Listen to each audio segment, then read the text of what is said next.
नमस्कार।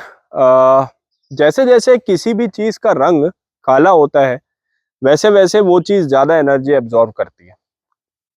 ये नियम हमने भौतिकी में पढ़ा है। ये फिजिक्स का नियम है और ये प्रकृति का ही नियम है। बेसिकली ब्लैक होल्स को ही आप देख लीजिए। किसी भी चीज का रंग जब काला होता जाता है तो वो ज्यादा से ज्यादा एनर्जी को एब्जॉर्ब करती है।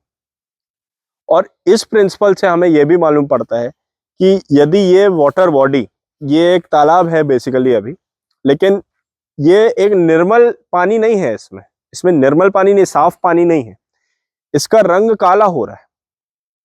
तो ये जो काला पानी है, ये सूरज की रोशनी जब इस काले पानी में पड़ती है, ये आधे से ज्यादा सूरज की रोशनी को अपने अंदर समाहित करता है, अपने अंदर सोख लेता है।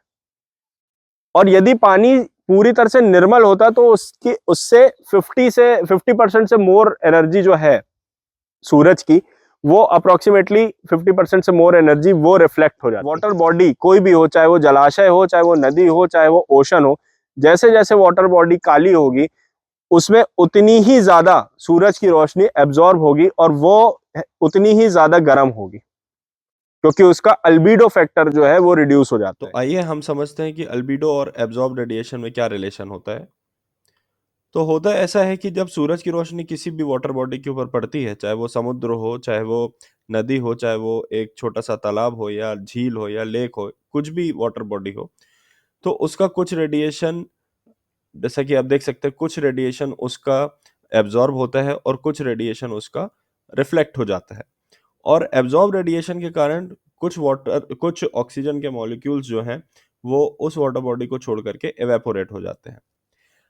अब जैसे ही वो थोड़ा सा वाटर बॉडी कंटेमिनेट होती है, उसके अंदर किसी न किसी प्रकार की गंदगी या किसी न किसी प्रकार का उसमें कंटेमिनेशन होता है, तो होता क्या है कि वाटर बॉडी जो है वो हल्की सी ब्लैकिश कलर की तरफ बढ़ती है आगे, उसका कलर ब्लैक होते जाता है।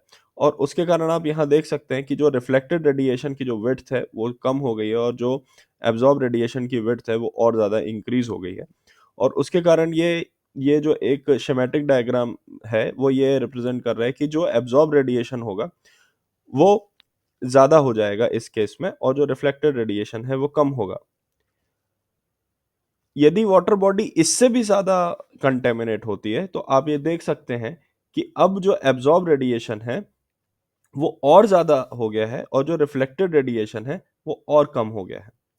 और फाइनली एक कंडीशन ऐसी आती है कि जब वाटर बॉडी पूरी तरह कंटेमिनेट हो जाती है, तो उसके कारण यहाँ पर आप देख सकते हैं कि जो भी एब्जॉर्ब रेडिएशन है, या आप उसको ऐसा भी बोल सकते हैं कि यहाँ पर पूरा का पूरा जो रेडिएशन है सूरज का, जो पूरी की पूरी एनर्जी जो है वो एब्जॉर्ब हो जा रही है। और उसके कारण क्या हो रहा है कि इस वाटर बॉडी के अंदर जो डिजॉल्व्ड ऑक्सीजन थी वो पूरी की पूरी एवेपोरेट हो गई है।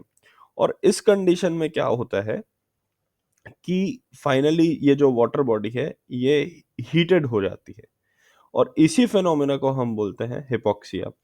तो हिपोक्सिया ये प्रिंसिपल होता है कि जब वाटर बॉडी के कंटेमिनेशन के कारण वाटर बॉडी काली होती है और उसके कारण पूरी की पूरी जो हीट है सूरज की, वो ज़्यादातर जो सूरज का रेडिएशन है वो वाटर बॉडी के अंदर समाहित हो जाता है। वो वाटर बॉडी अपने अंदर डिसॉल्व कर लेती है, वो वाटर बॉडी अपने अंदर उसको सोख लेती है, और उसके कारण एक ऐसी कंडीशन आती है जहां पर वाटर का जो टेम्परेचर है वो इंक्रीज हो चुका होता है, और उसके अंदर से जो डिसॉल्व्ड ऑक्सीजन है वो पूरी तरह से खत्म हो चुकी होती है, और इसी कंडीशन को हम हिपोक्सिया बोलते हैं। कि आज की डेट में ओशन, समुद्र जो है उसकी जो वार्मिंग है वो 10⁻23 टाइम्स बढ़ गई है as compare to pre industrial revolution, pre industrial period.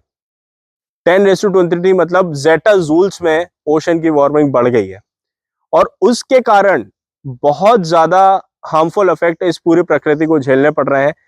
Lakhs, crore और टन्स में फिशेस मर गई हैं। बहुत सारे वाटर बॉडी के जो जीव जंतु हैं वो मर गए हैं, और पूरी की पूरी बायोडाइवर्सिटी कोलैप्स हो रही है, जो मरीन बायोडाइवर्सिटी है।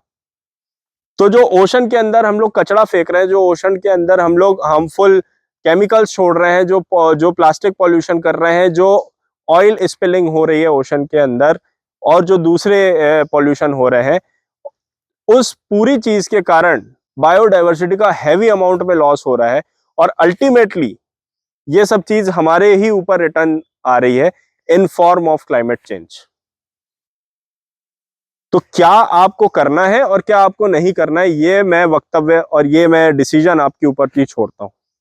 धन्यवाद।